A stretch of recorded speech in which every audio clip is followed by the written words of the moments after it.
കടിച്ച പാമ്പിനെ കൊണ്ട് വിഷം ഇറക്കിച്ചതുപോലെ മാലിന്യം തള്ളിയ കൂട്ടരെ കൊണ്ട് തന്നെ മാലിന്യം തിരിച്ചെടുപ്പിച്ച്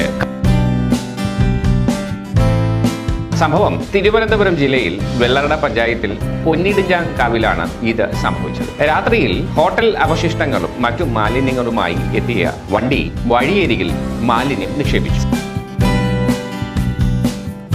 ആരംഭിച്ചു. കൈയോടെ തട്ടിയവരെയും കൂട്ടുനിന്നവരെയും ഒക്കെ പൊക്കി.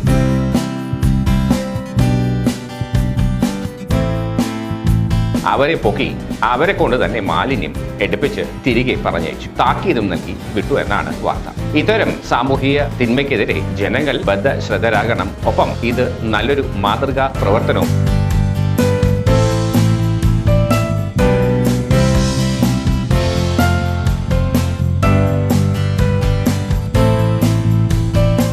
ഗുണപാഠം ഏവർക്കും ഒരു പാഠമായിരിക്കട്ടെ. നല്ല വിശേഷങ്ങളുമായി വീണ്ടും കാണാം. നന്ദി, നമസ്കാരം.